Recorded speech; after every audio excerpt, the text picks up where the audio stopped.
The Starship Lumen drifted through space the way a feather drifts through still air, slowly, gracefully, without urgency or destination. There were no alarms on the Lumen, no ticking clocks, no stern voices telling anyone where to be. Only soft lights, quiet corridors, and the faint hum of engines running at the gentlest possible power. The Lumen wasn't built for battle or exploration.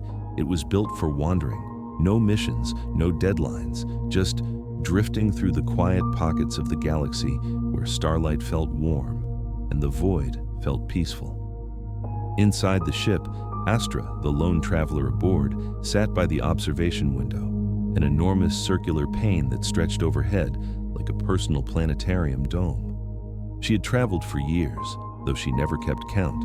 Time felt different out here, softened around the edges.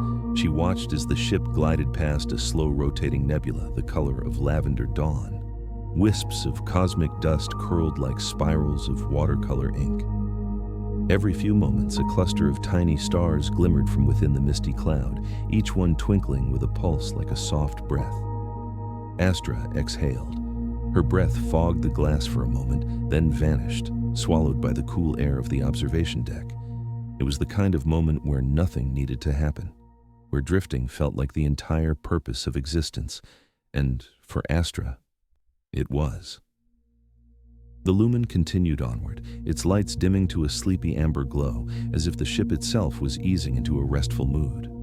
The Lumen followed currents, not of ocean water, but of starlight. Most people didn't know such currents existed, but Astra had discovered years ago that stars create invisible rivers of energy, soft, subtle streams of warmth flowing across the galaxy in winding, gentle arcs. And if a ship aligned itself just right, it could drift along those currents effortlessly, carried like a leaf on a warm breeze. Astra set the navigation console to passive drift. The ship adjusted ever so slightly, angling itself to catch the nearest glimmering flow of stellar warmth. There was a faint vibration beneath her feet as the Lumen aligned, then a deep stillness as the ship settled into the current.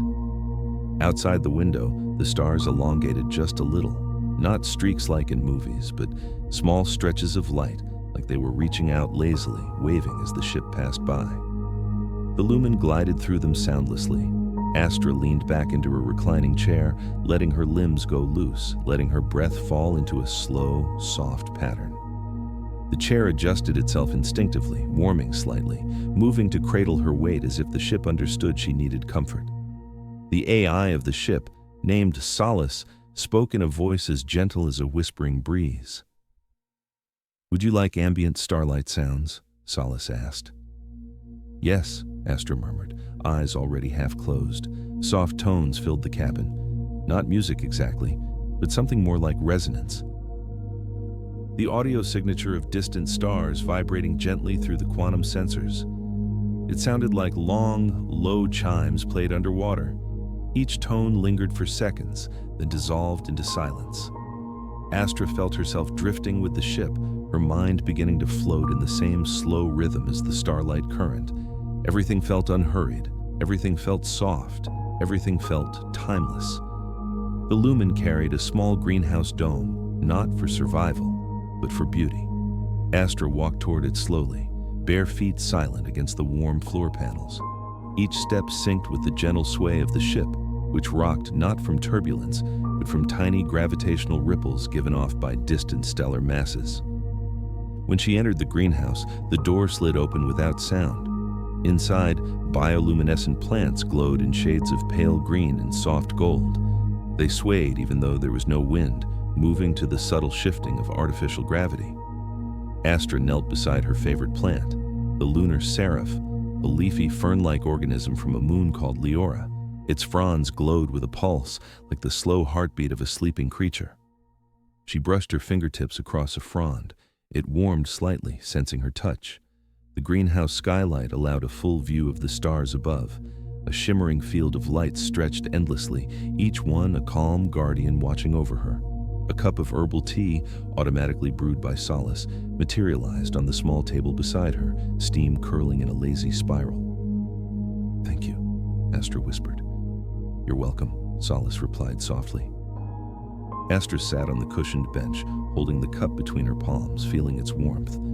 Her thoughts drifted to the reason she had left her home planet so long ago, not from sadness or necessity, but from curiosity.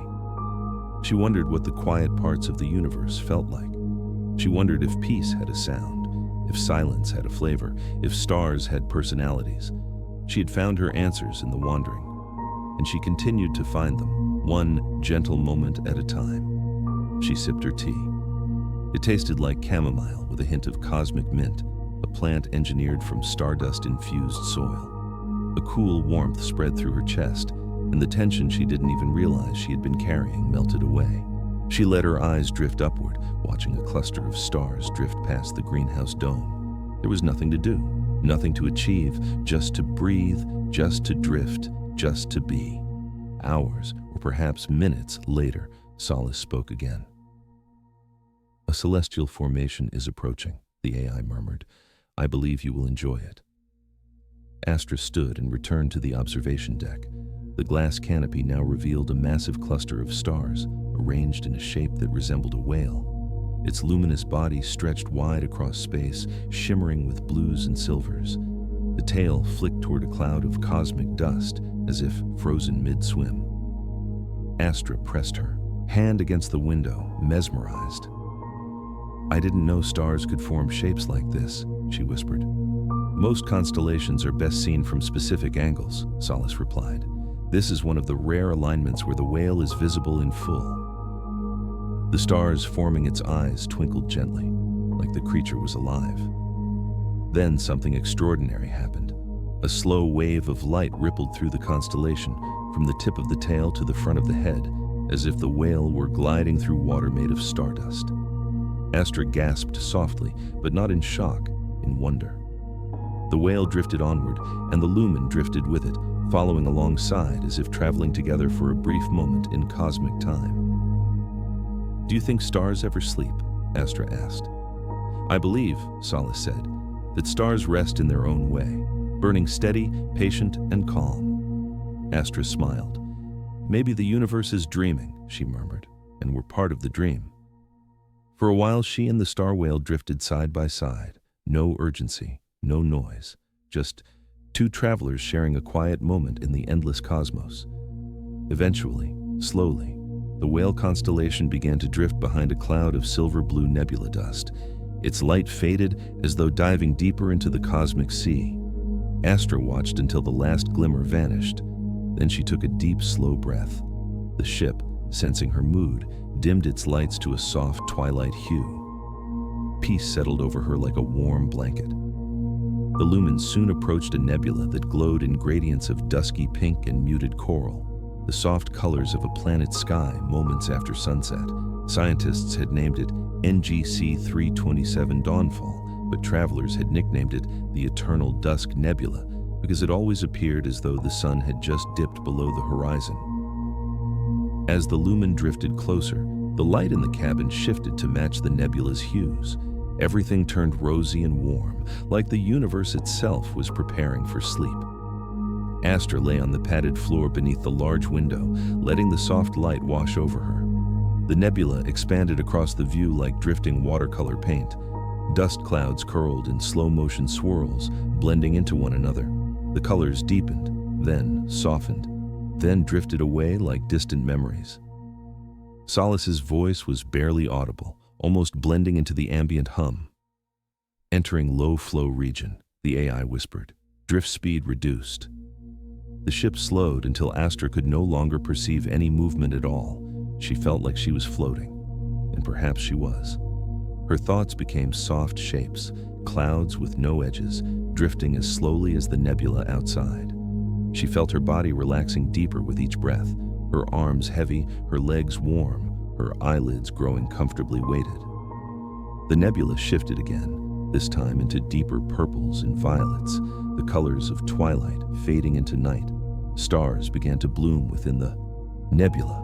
Each one ignited slowly, glowing gently like lanterns lighting up one by one. Astra watched them appear, one after another, tiny flames awakening in the cosmic dusk. She imagined each star was a thought she could release, a worry dissolving into light, attention drifting away as the nebula cradled it. Her breaths matched the pace of the stars blooming, slow, soft, steady.